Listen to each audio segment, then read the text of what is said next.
Hello my friends, Jeff Davis here, author, blogger, and speaker, and I had the pleasure of chatting with Niels today. Niels is the founder of HousingAnywhere, a dynamic e-commerce and peer-to-peer company that's based in Rotterdam, Netherlands. Niels, thank you so much for being with me here today. Thank you for inviting me. It's my pleasure as well. Definitely, definitely. So, I wanted to just quickly ask you a couple questions. The first one that comes to mind is I've noticed that you have a very international company. You have something like 15 nationalities working for you, which is very impressive. And you've built a fantastic culture, a great place to work. And I was just wondering if you could talk a little bit more about how you've built this fantastic culture and what your management style is. So we are an international company because we do international student accommodation housing. So students find rooms all over the world on our platform. And because of that, to grow in different countries, you need international people in the company. So therefore we have only a few Dutch people and over 80 employees, but we are coming from 15 plus nationalities. And one of the first things you need to do when you hire an international team is being aware of all the cultural differences. And that starts all with having respect for each other. Respect each other's culture, respect each other's behaviors. And starting from that, you can build a great work environment where everyone feels comfortable, where no one feels pressed, where everyone has the feeling they can be themselves. And I think going from there is, when you grow the company, you hire more experienced people, and everyone brings in their own knowledge. And with respecting their knowledge, you can build a great atmosphere in the company. That people feel valued because of their knowledge, people feel valued because of their personality, and that's how you bring people together. Then we organize a lot of social events, like we organize every Friday. It's a Friday drink. On Thursday, people go for them drinking together within the company. We organize a lot of company events to bring everyone together, so that not everyone lives in their own team, but also different teams mingle with each other. And but as a result, and even in the weekends, people go on trips together to different cities and really connect with each other. And then your second question on what leader style goes along with that, I think you need to be very open. Any startup founder needs to be open for anyone you hire. You need to be sure that you hire the good people, of course. And from the point that you hire the good people, you need to be open for their opinion, their knowledge. And you should not be too autocratic that you are on top of everyone. But still, of course, you need to find a good balance because you need to go with your company in a certain direction. So you should not be too much like this. So you point out the direction, you hire the good people, and then especially let those people do their job and how they think it should be done. That's create a relaxed work environment where everyone feels valued.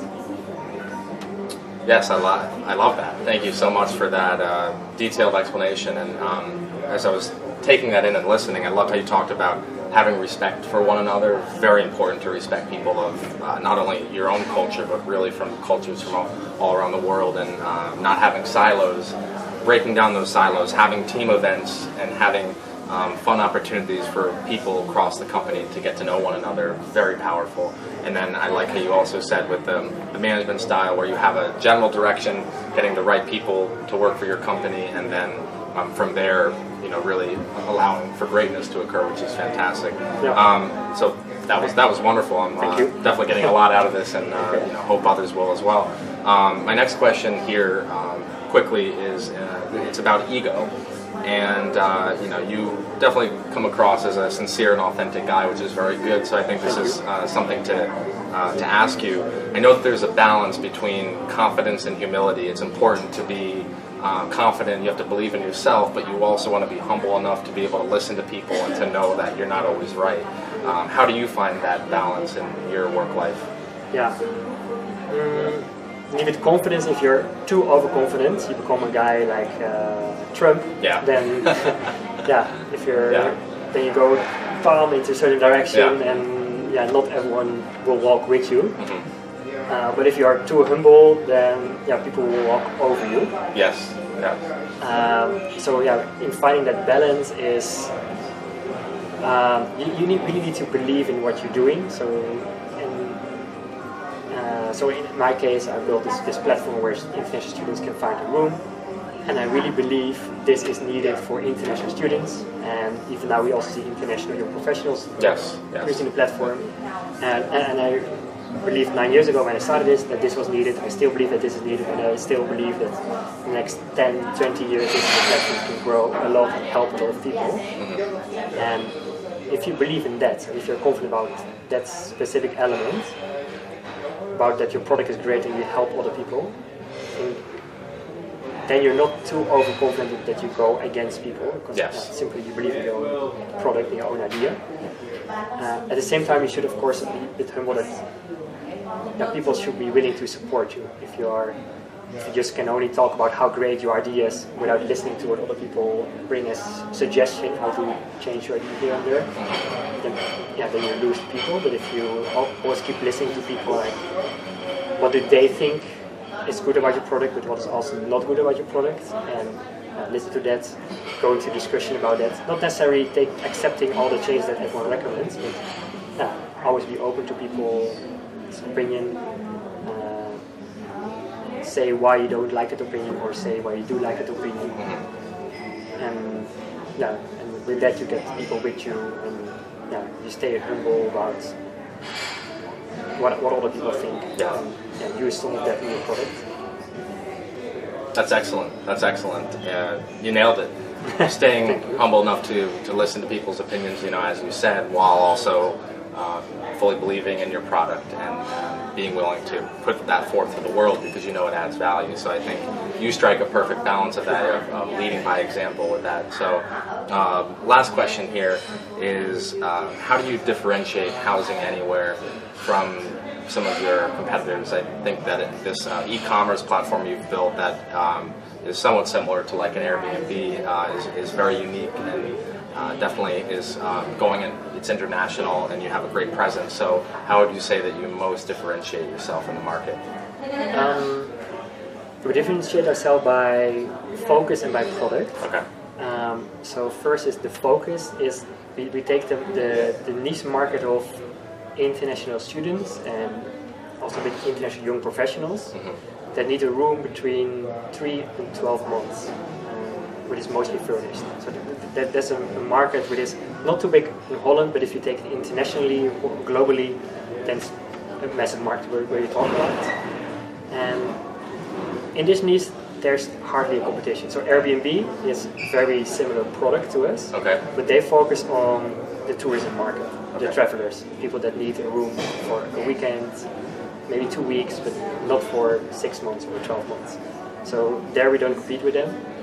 And for the platforms that are in this market as us, that focus on students or people that are in need for a room for a short term, we focus there on having a great product that adds safety. So on HousingAnywhere, you not only find a room and communicate with the owner of the room, but you can also book it online.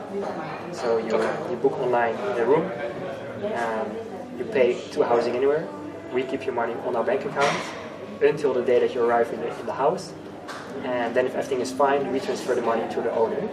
So this way, if you book a room in Rio de Janeiro in Brazil on our platform, and if the owner says transfer me the money, it will go through HousingAnywhere, so you know it's safe.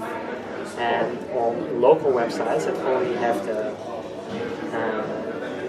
ability where people can talk but not the ability, don't have the feature that you also can pay money to each other online, and then you have to transfer to some bank account directly, and you never know if that is a real room or if you end up in a scam.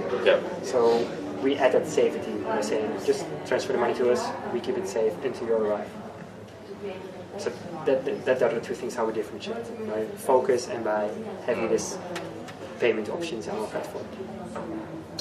That's fantastic. I think both of those dynamic expressions of being able to differentiate yourself by having focus and then having that outstanding product and then keeping the transaction very safe is also a very good added assurance, which is why you have both new and returning customers, which is why your company is HousingAnywhere is doing well.